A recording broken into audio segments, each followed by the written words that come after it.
Ega ei ole mõtet minna siin Reformierakonna trollimise lõksu. Kõik, mida nad riigi rahandusest ja maksundusest on rääkinud, on ju täielik iba. Nad ei ole millelegi kunagi pihta saanud. Nad süüdistavad kõiki teisi selles, mida nad ise kogu aeg teevad. Ja nad lubavad asju, mille teised on ära teinud. Ma ikkagi tuleks selle juurde, et 10. märtsil sellel aastal, käesoleval aastal toimus meil siis nii-öelda valitsuskriis ja kuulutati välja uus parempoolne valitsus. Ja selle uue parempoolse valitsuse peamine siis uus lubadus oli see, et me hakkame nüüd makse langetama.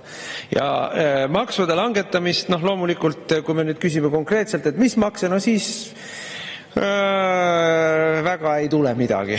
Aga võrreldes ja mööda on läinud 2 kuud, eks? 2 kuud on möödas. Ja võrdleme siis seda aega, kui EKRE oli valitsuses 2019 aprilli lõpus, astusime ametisse, 2 kuud hiljem, ehk siis juuni lõpus või juuli 1. juulist hakkasid kehtima uued alandatud maksumäärad. Selleks ajaks oli eelnõu oli ette valmistatud, Riigikogust läbi käinud, välja kuulutatud, hakkasid kehtima. Ei olnud niimoodi, et 2 kuud hiljem me alles arutasime, et meil on maru head maksulangetusplaanid.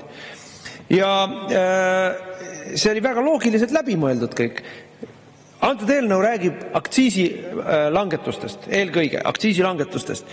Ja räägib sellest, et aktsiisid tuleb langetada miinimumtasemele, mis Euroopa Liidus on. Jah, väga hea mõte, mis siin ka läbi käis, et me võiksime ka Euroopa Liidult küsida erandi ja langetada veelgi madalamale, kui need Euroopa Liidu miinimumid on. Osadel vanematel liikmesriikidel need erandid on. Aga kui me alustaksime miinimumtasemest, kohe saaks diisli hinna alla, kohe saaks bensiini hinna alla, kohe saaks elektri hinda vähendada.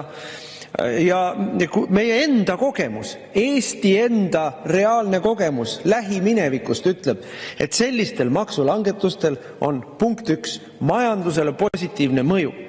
See tähendab, kui me tegime kokkuvõtte sellest, mida siis diislilangetus tõi, lõpetaski ära piirikaubanduse, tõigi tarbimise Eestisse tagasi, mis tasakaalustas vähenenud maksumäära tulemusel laekuvat raha eelarvesse. Et meile ju need samad spetsialistid, kellest meile siin reformierakondlased kogu aeg meile räägivad, kuidas spetsialistid ennustavad, Eesti Pank ja Rahandusministeeriumi spetsialistid ennustasid ulmelisi summasid, mis kõik jäävad riigieelarvesse laekumata, kui me maksu langetame, sest et nemad tegid lineaarse Exceli tabeli arvutuse.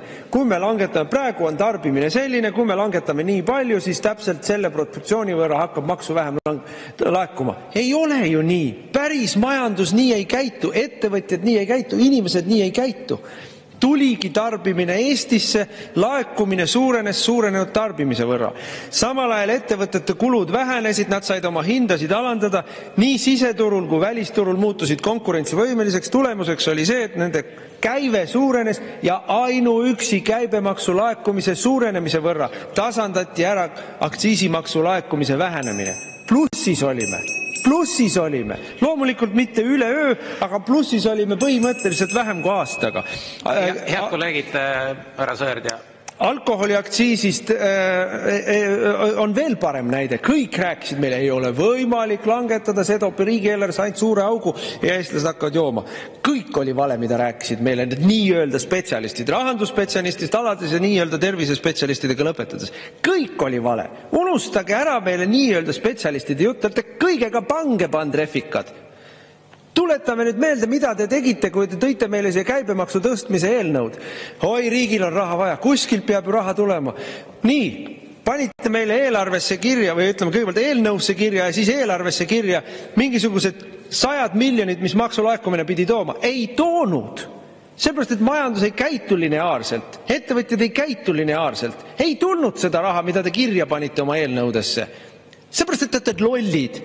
Ühe sama reha otsa tammute ja tammute, lollid olete. Eelarvest ei tea midagi, maksudest ei tea mitte midagi. Tulite valitsusse tagasi suure hurraaga, meie hakkame eelarvet korda tegema. Selle aja jooksul, mis te olete olnud valitsuses, on Eesti riigi võlg 2-kordistunud. Seepärast, et te olete lollid, te ei saa majandusest aru, te ei saa maksudest aru. Aga tulete meid õpetama veel. No vabandust, ei ole midagi õpetada. Meil on teile õpetada. Aitäh, see oli päris karm.